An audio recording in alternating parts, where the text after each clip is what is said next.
বন্ধুরা, আজকের recipe mango মালাই। খুব সহজ একটা রেসিপি, ঘরোয়া কয়েকটি উপকরণ দিয়েই এটি বানানো যায়। যদি আপনার ভিডিওটি ভালো লেগে থাকে তাহলে অবশ্যই লাইক, শেয়ার আর সাবস্ক্রাইব করবেন। তো চলুন দেখা যাক কিভাবে ম্যাঙ্গো মালাই বানাতে হয়। ম্যাঙ্গো মালাই বানানোর জন্য আমি এখানে দুটো আম কেটে নিয়েছি। এবার এটাকে আমি মিক্সিতে দিয়ে দেব, দিয়ে এটার একটা স্মুথ পেস্ট বানিয়ে নেব।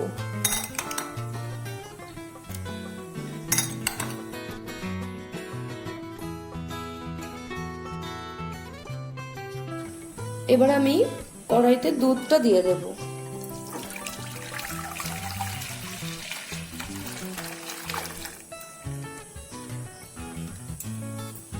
এটা ভালো করে ঘন হওয়া পর্যন্ত আমি দুধটা জাল দিতে থাকবো।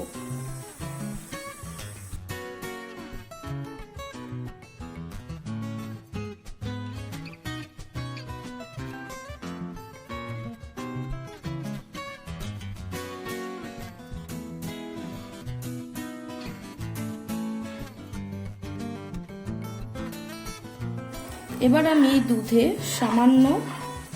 একদম সামান্য ভিনিগার অ্যাড করব, হাফ টিস্পুন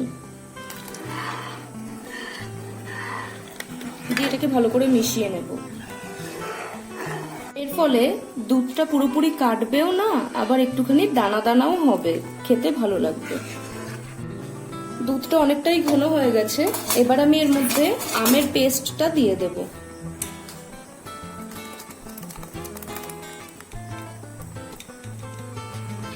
এবার এটাকে ভালো করে মিশিয়ে নেব।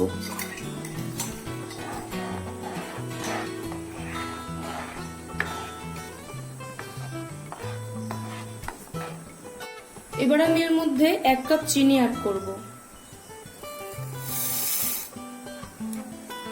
এবার এটাকে ভালো করে মিশিয়ে নেব।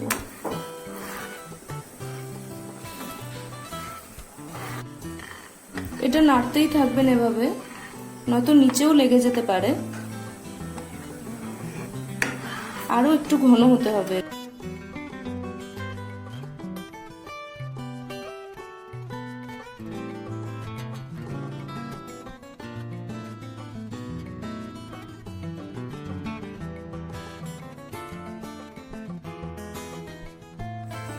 দেখুন এটা কতটা ঘন হয়ে গেছে। এই যে এরকম টেক্সচার যখন আসবে তখন এর মধ্যে দিয়ে দেবেন 1 চামচ ঘি।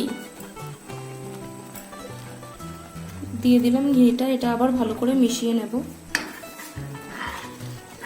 ঘিটা আর কিছু না, ফ্লেভারের জন্যই দেওয়া।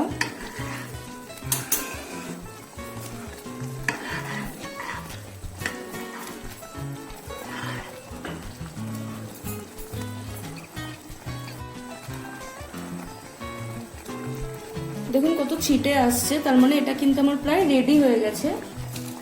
আমি এর মধ্যে সামান্য একটু গোলাপ জল অ্যাড করব। আপনারা নাও করতে পারেন, এটা একদমই অপশনাল।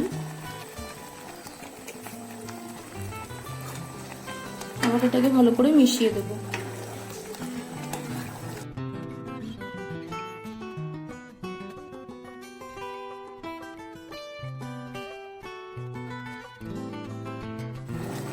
এটা রেডি হয়ে গেছে।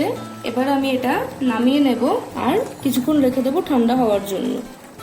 এই যে দেখুন, আমি ম্যাঙ্গো মালাইটা সার্ভ করে দিয়েছি কাজু বাদাম আর কিশমিশের সঙ্গে। আমি একটু দেখাচ্ছি এখানে। এই যে দেখুন, এরকম দেখতে হয়েছে।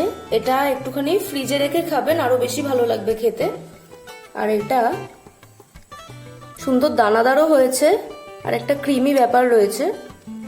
আমার রেসিপিটা ফলো করে অবশ্যই বানান আর আমাকে জানান যে কেমন হয়েছে। ততক্ষণের জন্য নিজে খান, সকলকে খাওয়ান। ওকে, বাই।